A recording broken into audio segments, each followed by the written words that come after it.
ইসলামের প্রথম সূচনায় পড়া শিক্ষা। যদি কেউ পড়াশোনা না করে সে মুসলমান হতে পারে না। খাঁটি মুসলমান হওয়ার জন্য প্রথমেই দরকার পড়তে হবে। কি করতে হবে ভাই? পড়ার বাহিরে একজন মুসলমান হতেই পারে না। শিক্ষার বাহিরে ইসলাম পালন করতেই পারে না। এর জন্য নবী আলাইহিস সালাতু কি বলেছেন? তলাবুল ইলমি ফারিজাতুন আলা কুল্লি মুসলিম। প্রত্যেকটা মুসলমানদের জন্য ইলমে দ্বীন অর্জন করা ফরজ। अल्लाहुम्मा आमीन। ओए खुदा रख तो मुझको हर लैलो नहार इश्क में अपने मुझे बेसब्र बेताब हम बेकरार। अल्लाह महफिल के अपने हिदायतेर जন্য কবুল করে নেন। আমরা যারা মাহফিলে হাজির হইলাম আপনার ওলি না বানায় এখান থেকে কাউকে বিদায় দেন না। বিরহামহুমা কামা রব্বায়ানি সাগীরা। ওয়া সাল্লাল্লাহু তাআলা আলা খায়রি খালকিহি মুহাম্মাদিন ওয়া আলিহি ওয়া আসহাবিহি ওয়া আজওয়াজিহি ওয়া তাবাইহি আজমাইন আরহামনা মাআহুম برحمتك يا أرحم الراحمين. السلام عليكم ورحمة الله. الحمد لله نحمده ونستعينه ونستغفره ونعوذ بالله من شرور أنفسنا. من يهد الله فلا مضل له ومن يضلله فلا هادي له. ونشهد أن لا إله إلا الله وحده لا شريك له. ونشهد أن محمدا عبده ورسوله. أما بعد فأعوذ بالله من الشيطان الرجيم. بسم الله الرحمن الرحيم. يا أيها الذين آمنوا صلوا عليه وسلموا تسليما. اللهم صل على سيدنا نبينا وحبيبنا مولانا محمد صلى الله عليه وعلى آله وأصحابه وبارك وسلم. সবাই দুরূদ শরীফ।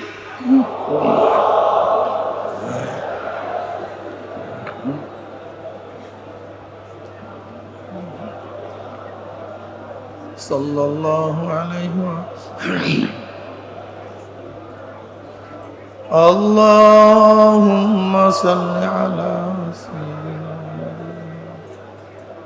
وحبيبنا مولانا محمد صلى الله عليه وعلى آله وأصحابه وبارك وسلم. أعوذ بالله من الشيطان الرجيم. بسم الله الرحمن الرحيم. اقرأ باسم ربك الذي خلق. صدق الله مولانا العظيم وصدق رسول النبي الكريم. আল্লাহ পাকের বান্দা জনাব মুহাম্মদ রাসূলুল্লাহ সাল্লাল্লাহু আলাইহি ওয়াসাল্লাম আজকে মাজলিস কিরাআতুল কোরআনের ছাত্রদের পুরস্কার বিতরণী মাজলিস। দেখেন এখানে সারি সারি পুরস্কার আছে। যেই সমস্ত ছেলেরা ভালো রেজাল্ট করছে তাদের পুরস্কৃত করা হবে। কোরআন শিক্ষা, কোরআন শিক্ষাটা কি, এর ফায়দা কি, লাভ কি, উপকার কি? কোরআন শিক্ষা কি শুধু কবরের নিচের জন্য না উপরের জন্য? দুনিয়ার কোনো ফায়দার মধ্যে আছে কি নাই? এই ব্যাপারগুলি আমাদের অনেকেরই জানা নেই। একদল মানুষ কোরআন শিক্ষাকে শুধু দুনিয়াবী শিক্ষা মনে করি। কেউ দুনিয়ার জন্য শুধু কোরআন শিক্ষা গ্রহণ করে। কোরআন মানে চুমা দেব, শ্রদ্ধা করব, সম্মান করব, তাকে রাখবো। যদি চুমা দেই শ্রদ্ধা সম্মান করি, বিপদ আপদ মুক্তি হবে, ধনী হব, রোগ সেরে যাবে, আমি দুনিয়াতে ভালো থাকতে পারবো। আবার কেউ মনে করে কোরআন শিক্ষা গ্রহণ করলে কিয়ামতে নাজাত পাবো, কবরে মুক্তি পাবো, এর সাথে দুনিয়ার কোনো সম্পর্ক নেই। আর একদল মানুষ মনে করে কোরআন ও হাদিস দুনিয়া ও আখিরাতের উভয়ের মুক্তি, দুনিয়ার শান্তি আখিরাতের মুক্তির জন্য। যদি কেউ কোরআনী শিক্ষায় শিক্ষিত হয় সে দুনিয়া তো কামিয়াব, আখিরাতও কামিয়াব। কি কথা ঠিক না? ইসলামের সূচনা আপনারা জানেন, জনাবে মুহাম্মদ রাসূলুল্লাহ সাল্লাল্লাহু আলাইহি ওয়াসাল্লাম জন্ম হয়েছিল 570 ঈসাই সালে। কত ঈসাই সালে? কত? সবাই মনে করেন কত? 570 ঈসাই সালে নবী আলাইহিস সালাতু ওয়াস সালাম দুনিয়াতে আসছেন। 610 যখন তার বয়স 40, এই 40 বছর বয়স যখন হয়েছে তখন সন হইল ঈসাই সন 610। বুঝেন নাই? তখন দুনিয়াতে জিবরাইল আলাইহিস সালাতু ওহী নিয়ে আসছেন। বিসমি রাব্বিকাল্লাযী খলাক, ইকরা বিসমি রাব্বিকাল্লাযী খলাক, ইকরা আপনি পড়ুন। প্রথমে আমর, আদেশ, প্রথমে পড়ার আদেশ, আপনি পড়ুন। তার মানে ইসলামের প্রথম সূচনাই পড়া, শিক্ষা। যদি কেউ পড়াশোনা না করে সে মুসলমান হতে পারে না।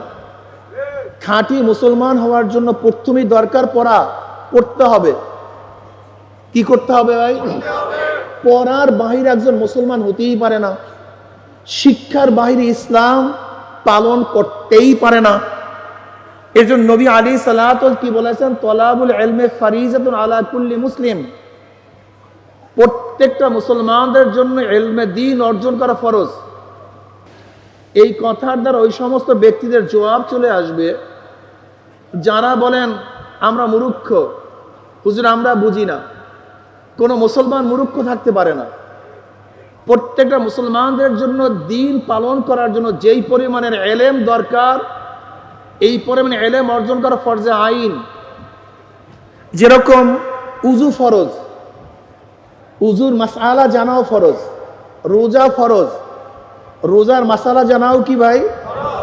বলেন। যদি আপনি উযুর মাসালা না জানেন উযু করবেন কিভাবে? গোসলের মাসালা জানলেন না গোসল করবেন কিভাবে?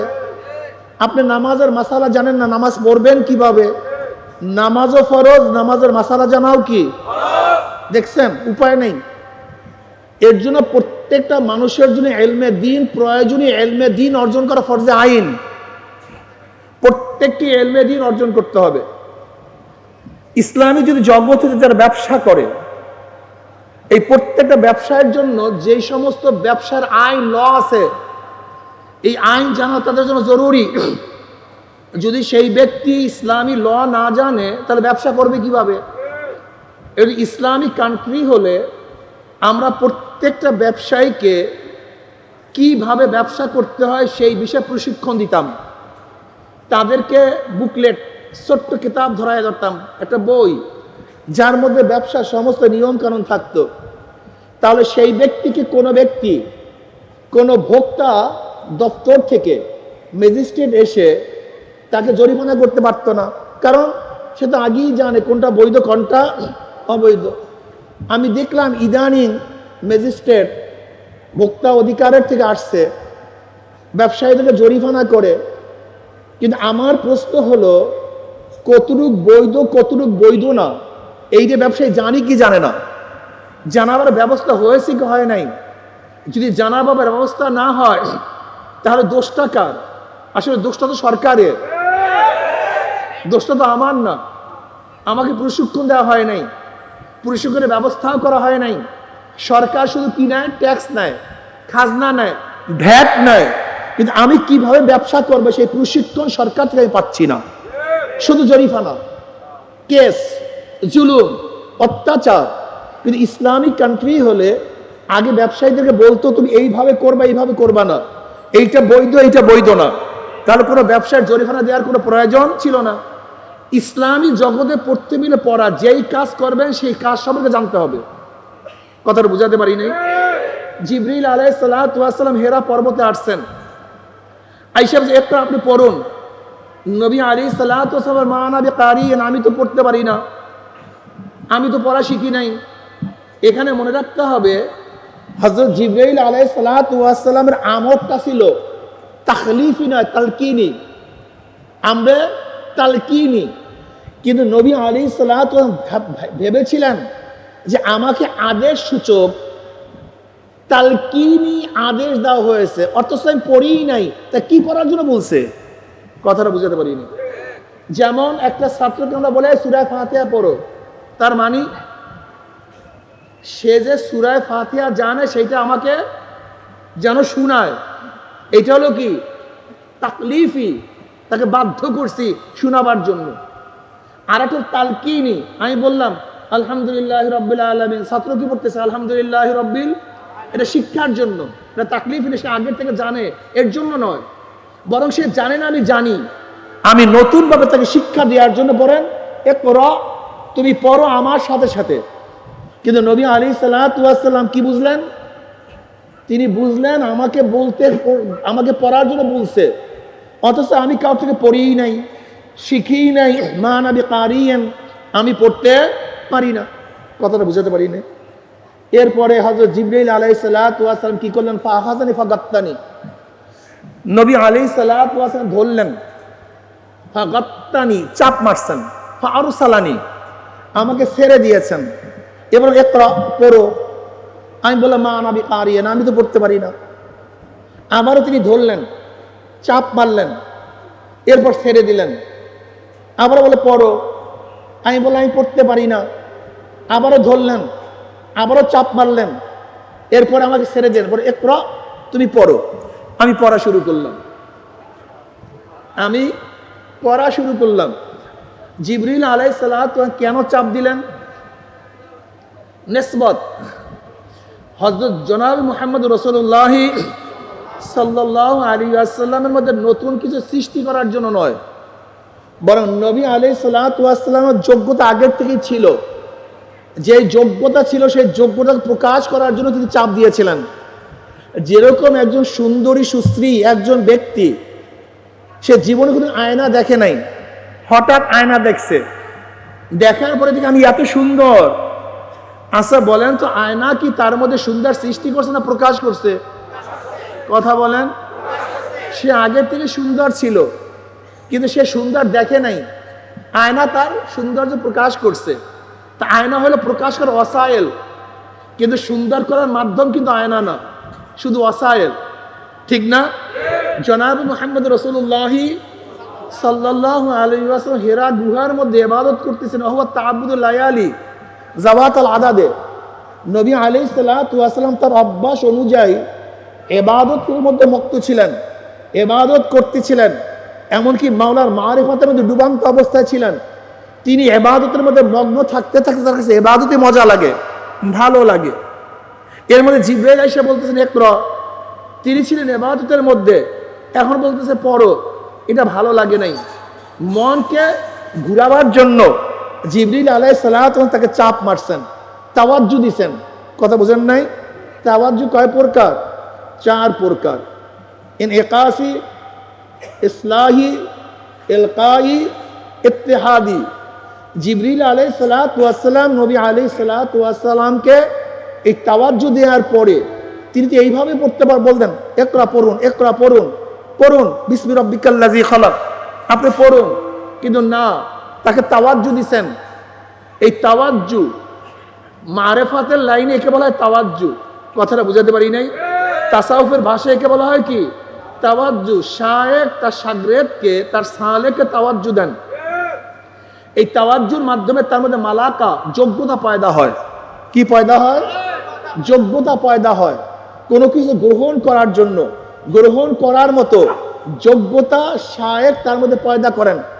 যেরকম আহমদ সেরহেন রহমতুল্লাহ আলাই, আহমদ সেরহেন রহমতুল্লাহ আলাই, যাকে বলা হয় মুজাদ্দিদ আল ফেসানি, তার নাম আহমদ সেরহেন, যাকে কি বলা হয়? মুজাদ্দিদে আল ফিসানি, এই মুজাদ্দিদ আল ফিসানি রহমাতুল্লাহ আলাইহির উস্তাদ ছিলেন বাকি বিল্লাহ রহমাতুল্লাহ আলাইহি। হযরত বাকি বিল্লাহ রহমাতুল্লাহ আলাইহি তিনি আহমদ সেরহিন রহমাতুল্লাহ আলাইহিকে তাওয়াজ্জু দিয়েছেন, বিশেষ তাওয়াজ্জু দান করছেন। যাই হোক, সময় বেশি নেই, এর জন্য ইসলামের জগতে প্রথম হইল ইকরা, পড়ো। আমাদেরকে পড়তে হবে। কি পড়তে হবে? যে কোনো পড়া পড়তে হবে। এর মধ্যে প্রথম পড়তে হবে কোরআন ও হাদিস। কি পড়তে হবে ভাই? আত-তালিউ ফিস সিগার কান নুকুশু ফিল হিজার। ছোটবেলায় শিক্ষা পাথরের মধ্যে অঙ্কন করার নয়। যেরকম পাথরের মধ্যে অঙ্কন করলে সেই লিখা কোনোদিন মুছে না, ঠিক ছোটবেলা বাচ্চাদেরকে যে শিক্ষা দেওয়া হয় সেই শিক্ষা কলব থেকে কোনোদিন দূর হয় না। এবং ইসলামের নিয়মটা কি? জন্ম হওয়ার সাথে সাথে এক কানে আজান দিয়ে দাও, আর এক কানে কি দাও? তার মানে ওর দুনিয়ার কোনো শব্দ কানের মধ্যে ঢোকার আগে তার কানের মধ্যে দিয়ে দাও আল্লাহু আকবার, আল্লাহু আকবার, আল্লাহু আকবার, ঢুকাইয়া দাও কানের মধ্যে, ওর কলমের মধ্যে ঢুকবে। এখন বর্তমানে বাচ্চারা জন্ম হয় কোথায়? হসপিটালে। আজান কানের মধ্যে ঢুকে না।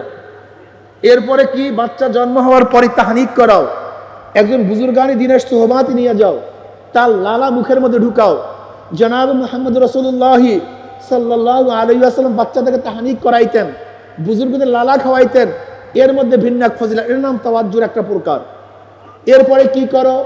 বাচ্চা সুন্দর নাম রাখো, উত্তম নাম রাখো। যখনই বাচ্চা বড় হবে, হাদিসের মধ্যে আসছে যার প্রথম হবে জিক্রুল্লাহ, শেষ হবে জিক্রুল্লাহ, ওয়াজাবাত লাহুল জান্নাহ।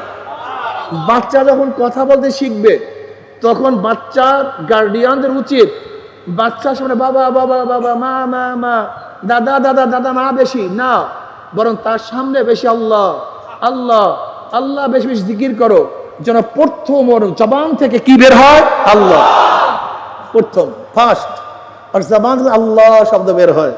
কিন্তু আমরা কি করে সাধারণ আল্লাহ বাবা বাবা, দাদা দাদা, না না না না, তার মানে ও আল্লাহ শিখে নাই, ও দাদা দাদা না না না শিখছে। এই জন্য যে মুমিনের কাজ হলো তার বাচ্চাকে যখনই হাতে নিবে, যখনই বাচ্চার কথা বলার সময় আসবে, বেশি বেশি জিকির তার সাথে সাথে করো। জিকিরের ফায়দাটা কি? দাদাজান রহমতুল্লাহ আলাইহির কাছে এক ব্যক্তি বয়াত হয়েছেন। ব্যক্তি জিকির করে, মসজিদে বসে জিকির করে।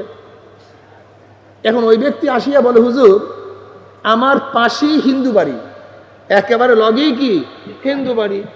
এখন হিন্দুরা তো উলু উলু করে। এখন আমার বাচ্চারা তাদের উলু উলু শুই না, এখন আমার বাচ্চারা উলু উলু শুরু করছে। মারাত্মক ব্যারাম, মারাত্মক অবস্থা। নালিশ দিস। এখন দাদা যা বলছে তুমি জিকির করো কোথায় বৈশা? বলে মসজিদে। বলে না, এখন থেকে বাচ্চাদের কিনিয়া জোরে জোরে জিকির করবা। ঘরের মধ্যে কি করবা?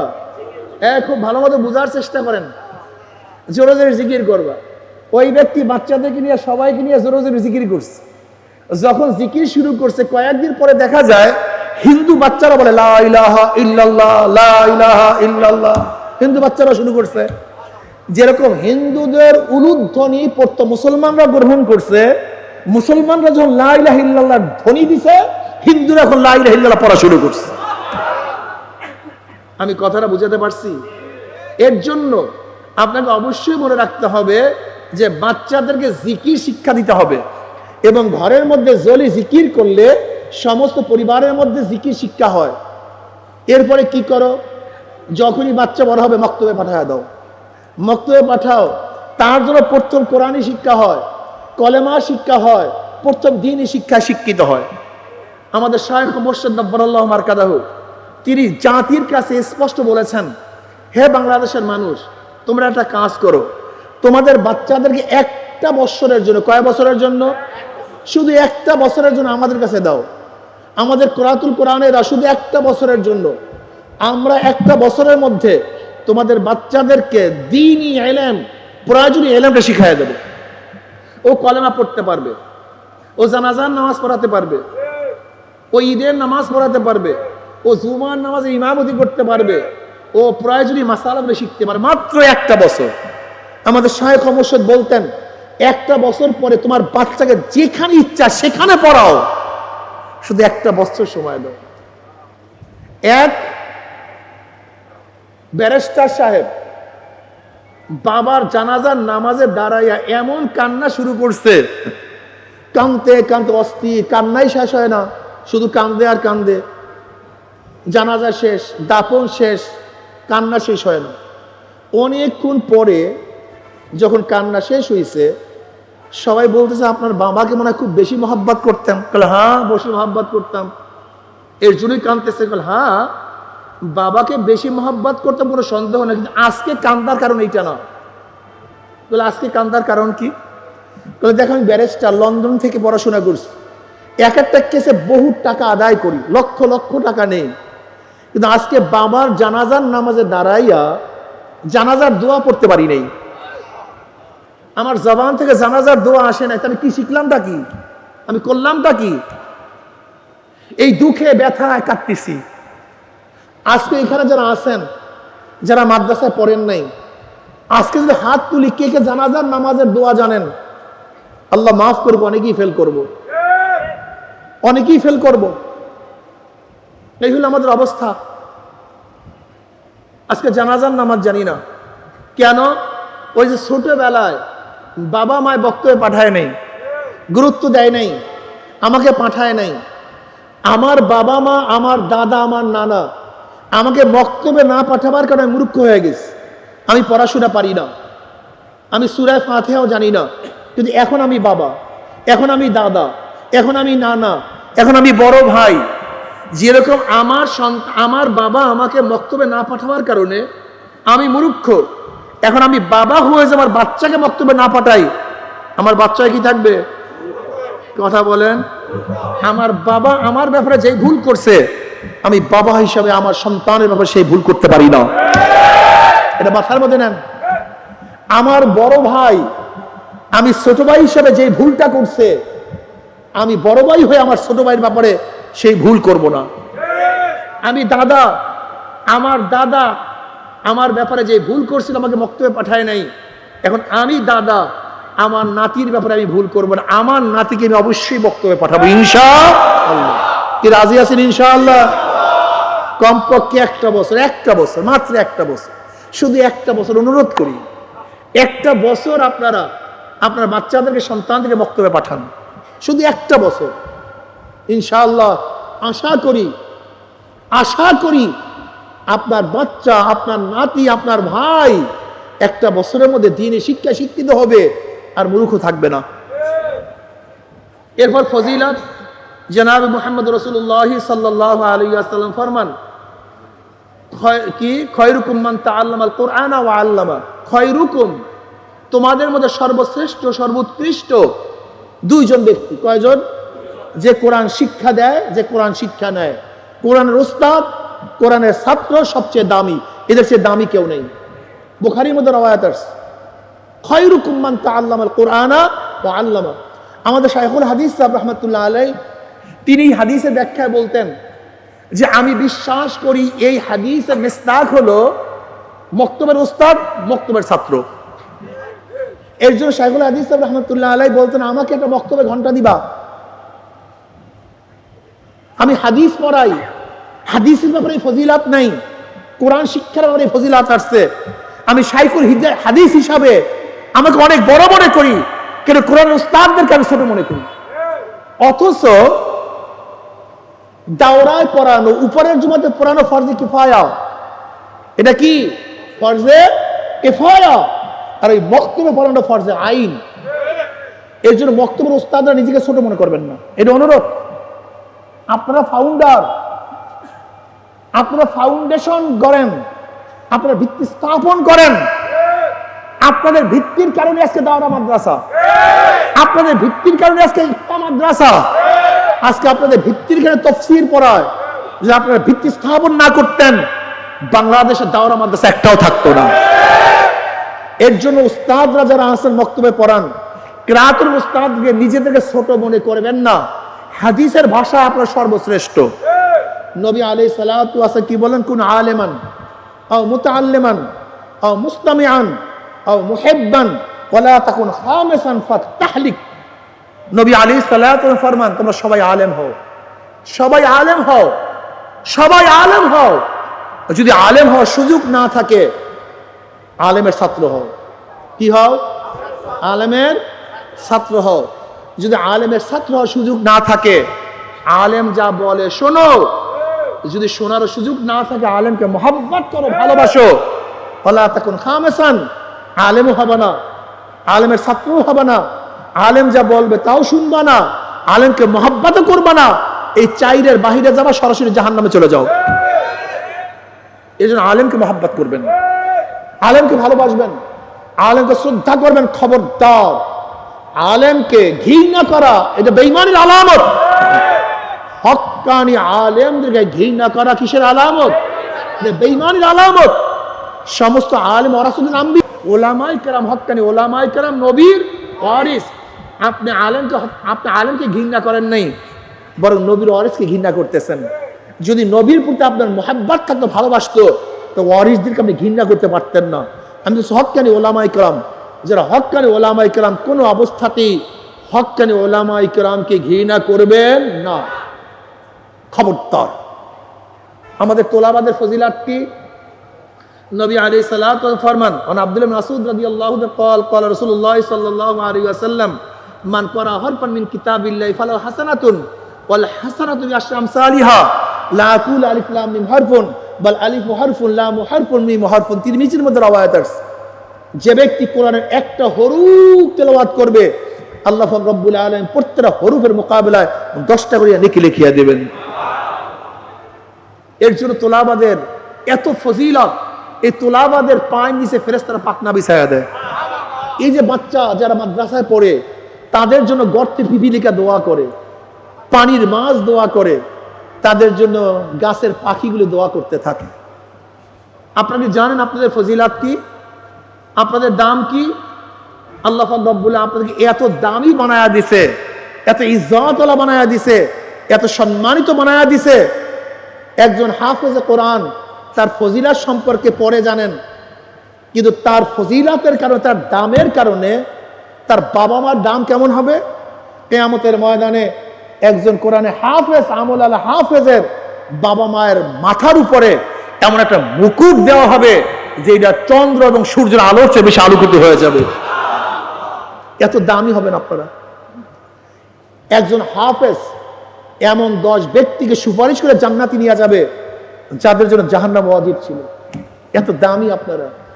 একজন আলেম কত মানুষকে সুপারিশ করে জান্নাতে নেবে, তার কোনো শেষ নাই, সীমানা নেই। একজন আলেম, জান্নাতীরা কত জাহান্নামী লোকদেরকে সুপারিশ করিয়া জান্নাতে নিয়ে যাবে। হাদিসের মধ্যে আসছে, জাহান্নামীদের কাতারের মধ্য থেকে জান্নাতীরা হাঁটতে থাকবে। অমনি ওই জাহান্নামীরা জান্নাতি লোককে চিনে ফেলাইবে।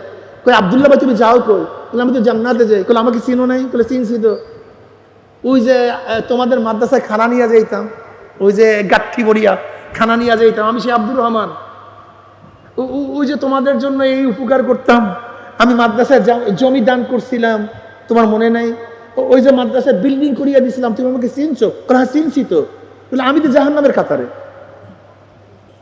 তখন আব্দুল্লাহ জান্নাতি সে খফ করে আব্দুর রহমানের হাতখানা ধইরা বসবে, ধরে টানতে টানতে আল্লাহর কাছে নিয়ে যাবে। হাদিসের মধ্যে আসলে মুজাদেলা করবে, ঝগড়া করবে আল্লাহর সাথে। কি বলবে? আল্লাহ আমার আব্দুল্লাহ ভাইকে, আমার আব্দুর রহমান ভাইকে জান্নাতে না নিলে আমি জান্নাতে যাব না। আল্লাহ কি বলবেন? যা নিয়ে যা। এই তোলাবাদের খেদমত সবচেয়ে দামি, ওলামায়ে কেরামের খেদমত সবচেয়ে দামি। একমাত্র বেঈমানরা চায় সাধারণ মানুষ যেন আলেমদের থেকে দূরে চলে যায়। তাহলে কি হবে? গাঁজা ধরতে পারবে। তাহলে কি হবে? ফেন্সিডিল ধরতে পারবে। তাহলে কি হবে? মদ ধরতে পারবে। তাহলে কি হবে? ঘুষ খাইতে পারবে। তাহলে কি হবে? সুদ গ্রহণ করতে পারবে। তাহলে কি হবে? আস্থাটা শয়তান হয়ে যাবে। দেখেন না, কয়েকদিন আগে সাভারের এক মেয়ে তার বাবাকে হত্যা করছে, দেখেন না? আস্থা শয়তান হয়েছে। কি হবে? ঐশী হবে। যে ঐশী বাবাকে হত্যা করবে, মাকে হত্যা করছে, বাবাকে হত্যা করছে, মাকে হত্যা করছে। কি হবে? বড় বড় শয়তান হবে। আর যদি কোরআন অনুযায়ী চলেন, দিন অনুযায়ী চলেন, কি হবেন? দুনিয়াতেও কামিয়াব, আখিরাতেও কামিয়াব। যদি দিনদার না হও, না জানি তোমার বাচ্চা আল্লাহ না করে বিপদগামী যদি হয়, তোমার কবরে আবার দাঁড়ায় প্রসাব না করে মদ পান কইরা। হাজার ইতিহাস আছে, হাজার ইতিহাস আছে। বড় লোকের পোলা মদ খায়, বাবায় মারা গেছে, বাড়িতে যখন মদ পান করে ঢুকছে, প্রসাব ডাইরেক্ট বাবার কবরে। হাজার ইতিহাস। আর দিনদার বানাও, বাচ্চারা চোখের পানি ঝরায়া ঝরায়া কাঁদবে, রব্বির হামহুমা কামা রব্বায়ানি সগীরা। কত মোহাব্বত করবে, কত দোয়া করবে, চোখের পানি ঝরাইতে থাকবে, এই জায়গায় দান করবে, ওই জায়গায় দান করবে। কবর জিয়ারতে চলিয়া যাবে, এতিমদেরকে খানা খাওয়াবে, আমার বাবার জন্য আমার মার জন্য দোয়া করো, দান করবে, সদকা করবে। দুই হাত উঁচা করিয়া কাদা কাঁদি কাঁদবে। আর তুমি যদি বদ্দিন বানায়া যাও, ওই বদ্দিনরা তোমার নামও নিবে না, তোমার খবরও রাখবে না। এ আমার মানুষ, এ আমার যুবক বাবারা, এ আমার মুরব্বী বাবারা, পর্দার মা বোনেরা, এর জন্য আমি সবার কাছে বলে আসো, তোমার বাচ্চাকেও মাদ্রাসায় পড়াও, আমার বাচ্চাকেও মাদ্রাসা পড়াই। যারা মাদ্রাসায় পড়ায় না তাদেরকে দাওয়াত দেই, মাদ্রাসাকে খেদমত করি। মাদ্রাসা তোমার আমার এই প্রতিষ্ঠান সমস্ত মুসলমানদের প্রতিষ্ঠান। যদি ঠিকঠাক মতো মাদ্রাসাগুলি ঠিক থাকে, ইনশাআল্লাহ আলেম বের হবে। আর যতদিন পর্যন্ত আলেম থাকবে ততদিন পর্যন্ত ইনশাআল্লাহ শয়তানের দোসররাই দেশ দখল করতে পারবে না ইনশাআল্লাহ। এজন্য আমার জন্য দোয়া চাই, আমিও দোয়া করে আল্লাহ যেন কোরআন শিক্ষাকে কবুল করে নেয়, সমস্ত তোলাবাদেরকে কবুল করে নেয়, সমস্ত উস্তাদদেরকে কবুল করে নেয়, সমস্ত যারা সাহায্য করে তাদেরকে কবুল করে নেয়। আল্লাহ পাক গোটা দুনিয়ার মাদ্রাসাগুলিকে হেফাজত করেন। আমার জন্য দোয়া চাই, আমিও দোয়া করি। আল্লাহুম্মা আমিন। রব্বানা যালামনা আনফুসানা ওয়া ইল্লাম তাগফির লানা ওয়া তারহামনা লানাকুনান্না মিনাল খাসিরিন। রব্বানা আতিনা ফিদ দুনিয়া হাসানাতাও ওয়া ফিল আখিরাতি হাসানাতাও ওয়া কিনা আযাবান নার। আল্লাহ, আমরা কতিপয় গুনাহগার বান্দা, গুনার বোঝা মাথায় নিয়া আপনার শাহী দরবারে হাত তুললাম রে মাওলা। দয়া করে মায়া করে আপনি আমাদের জিন্দেগীর সমস্ত গুনাহ খাতা মাফ করে দেন। আল্লাহ, গুনার থেকে বাঁচিয়া থাকার তৌফিক দিয়া দেন। আল্লাহ, যতদিন জিন্দা রাখেন ইসলাম জিন্দা রাখিয়েন। যখন শেষ ডাক দেবেন ঈমানের সাথে ডাক দিয়েন। ইয়া আল্লাহ, যখন শেষ ডাক দেবেন ঈমানের সাথে ডাক দিয়েন। ইয়া আল্লাহ, আমরা যারা হাত তুললাম জানি না কার মা নাই, বাবা নাই, স্ত্রী নাই, সন্তান নাই, দাদা নাই, দাদু নাই, নানা নাই, নানু নাই। যত মুমিন মুমিনাত মুজাহিদরা কবরে শুয়ে আছে, সবার কবরে আযাবকে মাফ করে দেন। খাস করে আমাদের শায়খ মুর্শিদের কবরকে জান্নাতের বাগিচা বানায় দেন। মা দাদা সহ তামাম দুনিয়ার মাশায়েখদের মাকামকে জান্নাতে বুলন্দ করে দেন। আমাদের আহলা আওলাদকে আমরা খাস গোলাম বান্দী হিসেবে কবুল করে নেন। রব্বির হামহুমা কামা রব্বায়ানি সগীরা। وصلى الله تعالى على خير خلقه محمد وآله وأصحابه وأزواجه وأتباعه أجمعين وارحمنا معهم برحمتك يا أرحم الراحمين.